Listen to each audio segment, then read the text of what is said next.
Hello everyone, Silent here and welcome back to another Bedrock Edition tutorial. Today I'll be showing you how to build an ultra simple wither skeleton and nether fortress farm in your Bedrock Edition worlds. This nether fortress farm is incredibly easy to build in the nether. There is no redstone whatsoever. Using this farm, you can get up to 267 wither skulls every 2.5 minutes. And this farm uses the new spawning mechanics in 1.19, where mobs can spawn directly in a nether portal. The mobs spawn directly into a nether portal and get instantly transported to the overworld, removing them from the mob cap and allowing us to get insane rates with this farm.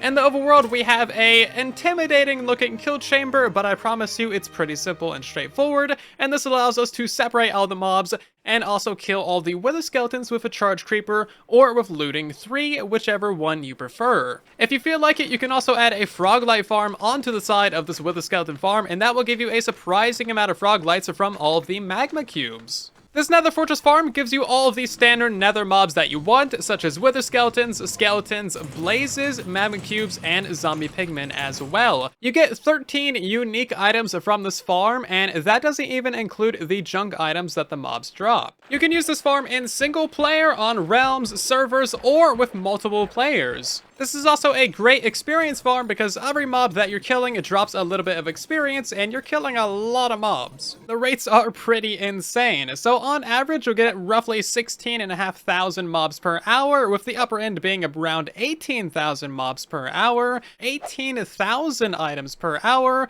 and you'll get about 18 wither skeleton skulls every 2.5 minutes if you kill them using looting. Or you'll get 231 wither skulls every 2.5 minutes if you blow them up with a charge creeper. On average, that means you can get about 6,930 wither skulls per hour using charge creepers, or up to 8,000 wither skulls an hour if you get really lucky with some good rates. These rates are approximate, but they give you a good idea of what to expect. As you can see, we got a lot of wither skeletons up at the top here, and when you are ready to kill them, you just flick a lever and they all get sorted down and into the blast chamber. When they're down here, you can either smite them with your sword. They're basically a one-hit kill if you have sharpness 5. The better way of doing things is to kill them with a charge creeper though, because then every single wither skeleton drops a skull. So if you have 100 skeletons in there, you'll get 100 skulls.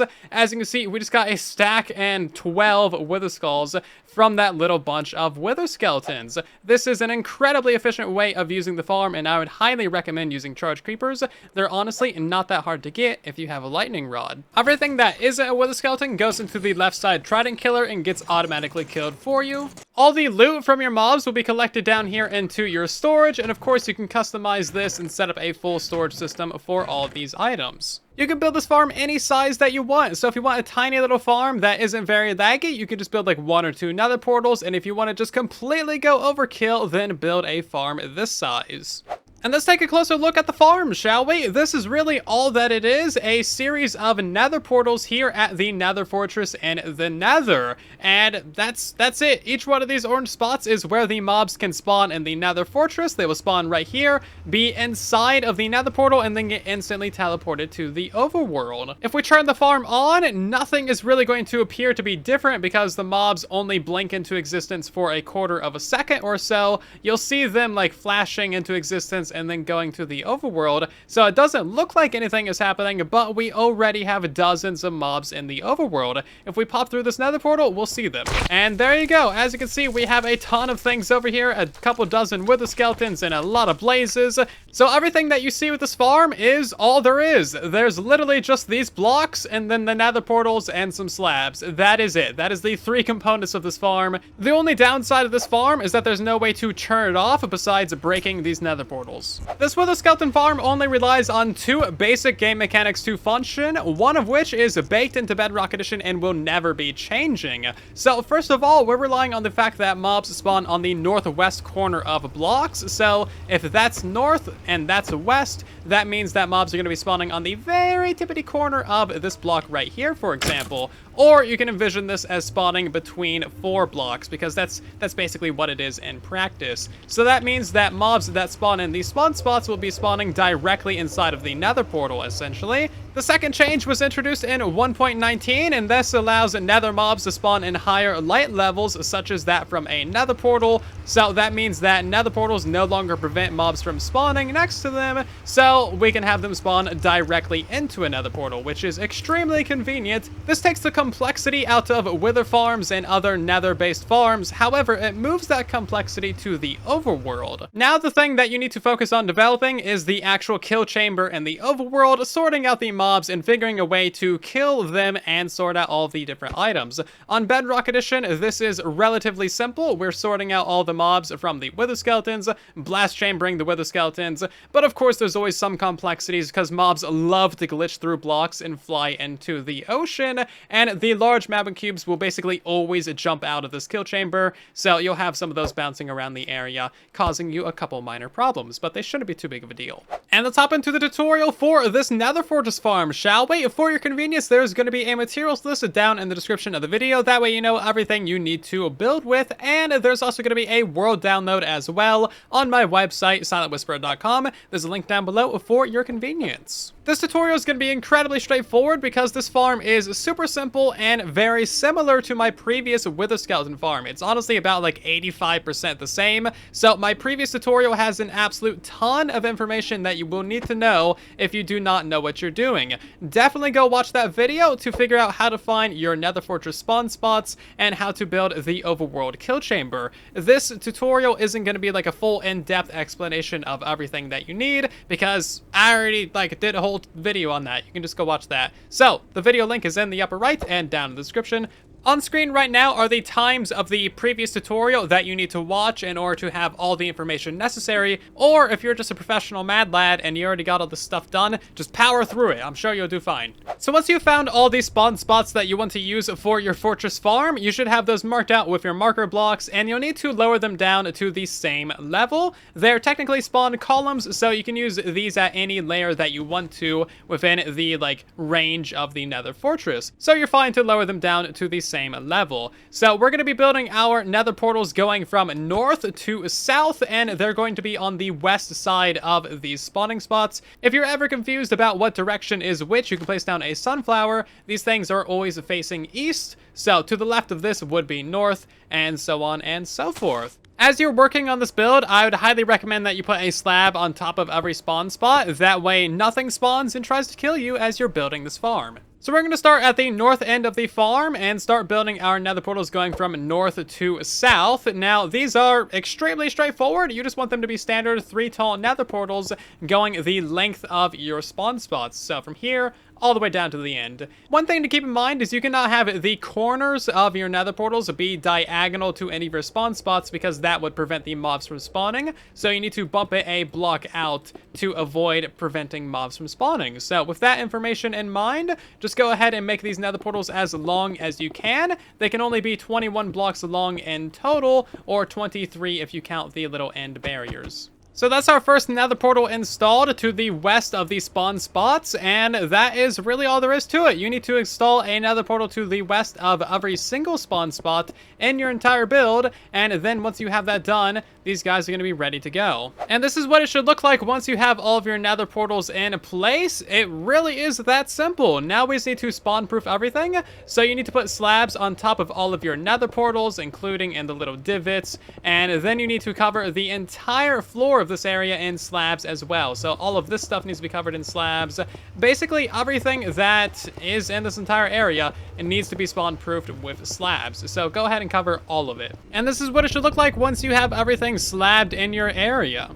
When it comes to building the AFK spot, it's incredibly simple. All you need to do is find yourself a spot that is far enough above the farm that you are not preventing any spawns, and somewhere where you're not going to be loading an excess amount of the nether fortress or, parts of the nether. No matter what, you are going to need to do some spawn proofing in the area, like on top of the nether fortress, so prepare for a little bit of grind. If you decide to use the texture pack from Foxy No Tail, that will show you the spawning spheres for simulation distance of 4 worlds, and then you can can easily see where mobs can spawn. Nothing spawns inside of the green sphere, and nothing spawns outside of the red sphere. So linking up all these portals to the overworld is fairly simple. As long as all these portals are within a 28 by 28 square, you should be fine. So that means that if you have any excess spawn spots on like the very edge of the farm, you probably won't be able to use these. So with the previous design, I was able to use this spawning spot and then a couple extra of these guys over here. But this farm is so much faster that it is totally fine. It doesn't matter if you're missing a couple spawn spots.